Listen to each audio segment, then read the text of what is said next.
Mr. Dugin, what are the next milestones in India-Russia relationship for the next 70 years? Given how the last 70 years have been, what do you visualize? So first of all, I think that India will become more and more active in promoting multipolar world because India is obviously the civilization state, much more than just a country. It is a civilization state, and Russia is fighting now to reorganize the global architecture in the multipolar vision. So India now is a bit hesitating to be engaged fully in that process by two, in my opinion, concrete and limited aspects. So regional problem with China on the border and the weight of Islamic faith, because it could be regarded by India as a challenge, or maybe including the threat, geopolitical in the case of China, and spiritual, religious in the case of Islamic community. And that is one of the reasons why India is trying to establish good relations with Israel and with the United States.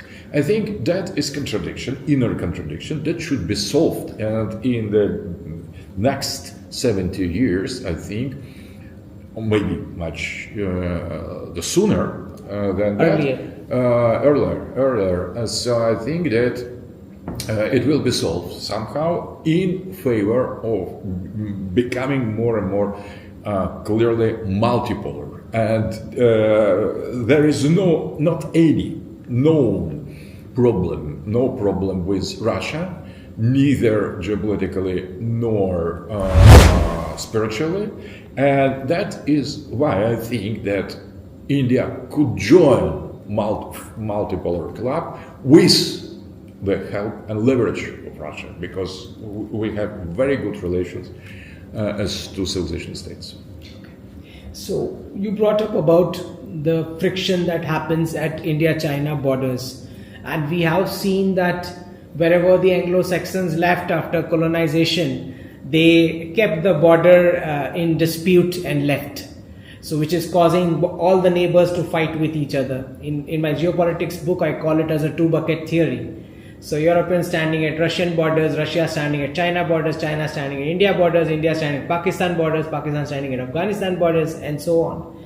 So what do you think should India-China border clashes arise again?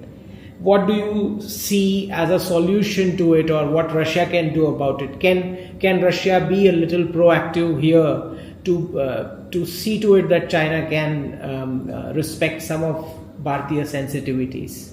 So I think that we should be you're absolutely right about the artificial nature of some border problems. So there is a kind of the plan to not to let the creation and appearance of the poles. That is precisely the main idea of colonizers of the West. So, and if we understand that, we could identify better what is the nature, the very nature of this problem, of this border problem. The border problem is linked to the national statehood, because civilization state has no borders in the sense of the national states. It is frontiers. There's some zones, there's some belts, not just line. And when you say here one state begins, here the other state stops, that is purely colonial Westphalian system projected on all other and used by the West in order to continue to dismember the organic, historical and geopolitical entities. For example, the partition of India as well was absolutely artificial. So Jinnah, Gandhi, they didn't want that.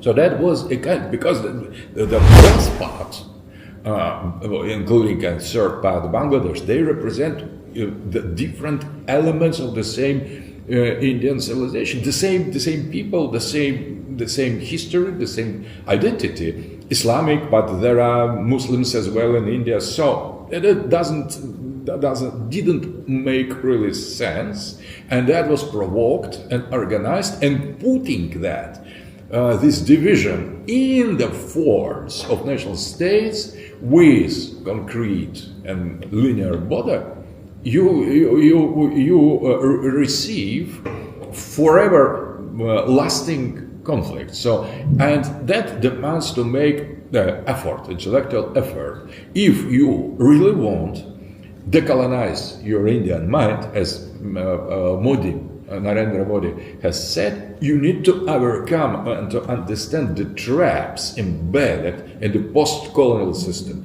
And the national statehood is a dead end. It is impasse. That is something that was consciously included in the post-colonial architecture by those who pretended, who wanted to continue to exploit and rule the other. Yeah. So, according to you, what are the biggest roadblocks in establishing a multipolar world order? So, it is obviously that there are the global West. That is, but it should be reduced from the universal pattern to one of the regional power, or that it will be very important pole, the West, but not the only one. There will be, and there is already, China as a pole, Russia as a pole, India as a pole, fourth, extremely important. We could presume that, for example, the West will be divided and separated, North America and Europe. Maybe not. Maybe it will still be the united Islamic world. It is very, very difficult to imagine creation of something, some integration of Islam, but it is absolutely inevitable. So whether they want to be independent, they will be obliged to unite. So maybe there will be new ideology. Now Islam misses this integrational ideology because Salafism didn't work. That was creation of the Western special services and Wahhabism by English agents. So and promoted in order to destroy Ottoman Empire. So the origins of Salafism, political Salafism, Wahhabism. So I think that, but Africa as well. Africa is trying to find a way to unite. That will be another pole. And finally, there will be the Latin American pole. That's clearly different civilization with Catholic, Creole for identity.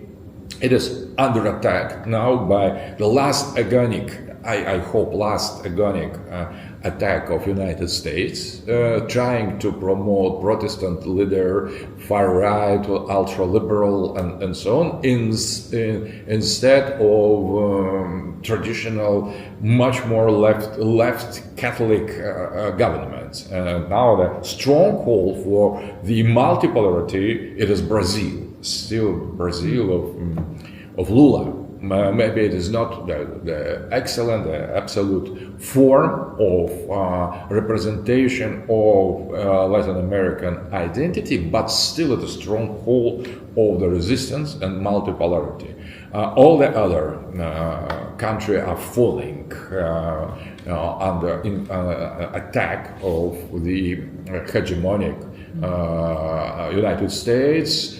That is based on the new doctrine, new Monroe doctrine. So that is clearly, but it will provoke the fight, the serious fight, and that could cost United States the existence, because sooner or later, I think, internal Latin factor is growing, and they will not tolerate this attitude. So, but it is their problem. I think we need to concentrate on trying to harmonize the possible virtual eventual relations between the poles in the future. All right. So, how do you see the Ukraine conflict closing? In what format? So that is a real problem because we could not gain technically a special military operation that didn't work. We should recognize that it is now a full-scale war, and there is only one issue that we will win, that we will liberate Kiev and we will re-establish the control over all whole of this territory. If whether it will implicate nuclear conflict with the West or full-scale war with European Union or not, it is yet to decide. But quite possible that yes. But Russia could not step back because that will mean the total destruction of Russian Federation. So we have put on the stake everything. It is the question about not about to have or not to have, but to be or not to be. So we have no other issue outside of the taking full victory over the West in Ukraine, not over Ukraine, but that is proxy of the West. So the collective West. So and when it happens, it is very difficult to say. It can prolong. It can prolong, and it could as well theoretically fall of make humanity enter in the nuclear conflict. Some nuclear incident. Yes, it is quite possible because the stakes are too high. Because the West is fighting not to have a victory over Russia, but to prolong their hegemony. That is cracking hegemony, it is falling hegemony, but recognition of the Russian existence as sovereign sovereign country, civilizational state with multipolar ideology, that contradicts absolutely to this hegemonic vision of the West. So it is not the West could safely exist, but not as the hegemonic power, as one of the few. Power may be first, but among the few, among the equal. So that is not absolute imperial power that they counted on starting from the fall of the Soviet Union. So how do you see when President Trump says that there is a possibility of withdrawing from air bases, military bases from Europe, America withdrawing from? It is. We could not. Couldn't believe anything Trump says because he is addressing to the markets, to the inner economical powers. So he is lying always. So I don't think that. If it happens, do you see that as a positive for the closure? Yes, absolutely. We could.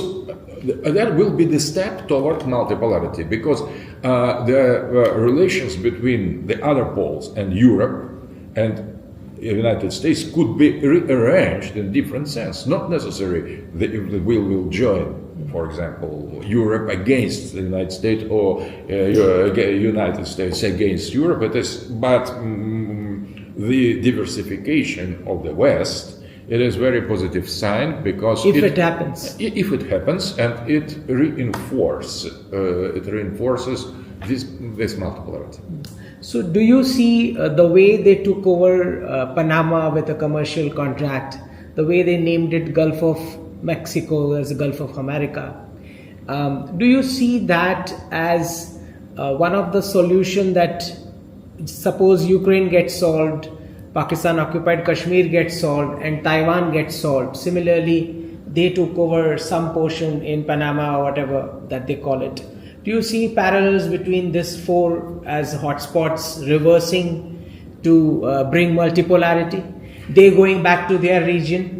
That was the plan, and Trump came with such idea to concentrate on the Western Hemisphere and let alone the other, Eurasia, but that didn't happen. That simply didn't happen. So Trump made everything except what he has promised. So he has betrayed everyone, himself, all the base, grassroots base. So Trump is not, and I was wrong, thinking that he would be consequent with his own words. I believed in his declaration. That was very wise strategy. Concentrate on the Western Hemisphere to get out of the Middle East, of the Eurasia, but from Europe. But that didn't happen, and I don't think that now. And if he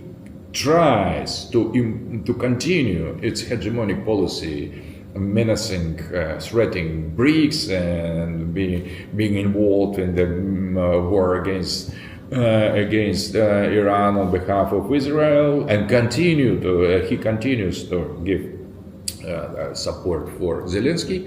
So I think that we need rethink these relations because with Trump, because every step when he has success undermines the growth of multipolarity. So he could be one of the main power to promote and establish multipolarity, and in that sense we could be on his side in accomplishing his goal to reinforce American power. So maybe at our expense, but that will be just. But his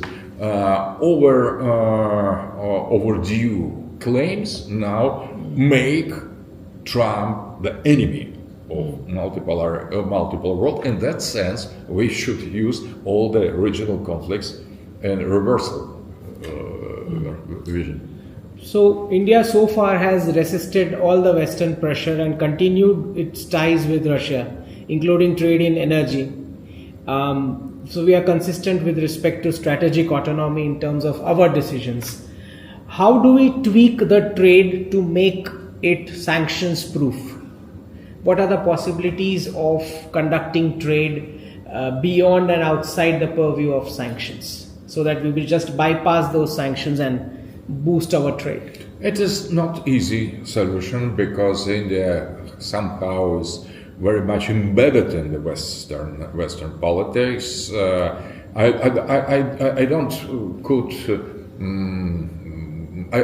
don't see how it will be solved. How do you see a larger participation from Bharat with the Asian and the global South? So I think that Bharat should play a very important role, not only inside of Indian borders, but outside as well, because that is very fast-growing economy with huge demographic potential. I think that that is civilization, ancient civilization, that is coming into the consciousness, restoring its own value. I think that many things that India has, Bharat has, in culture and religion and spirituality are absolutely fantastic, unique, and universal in some way. And we need to counterbalance the Western pretension to universal values with the other. And when we are dealing with such ancient, such profound, such rich and wise civilization as India, it could be decisive moment. So participation of Indian civilization on the side of the multipolarity could be the last argument to shift the paradigm, and that will implicate the shift of geopolitical, economical paradigm, because we are living in the Western world. We are living in occupation.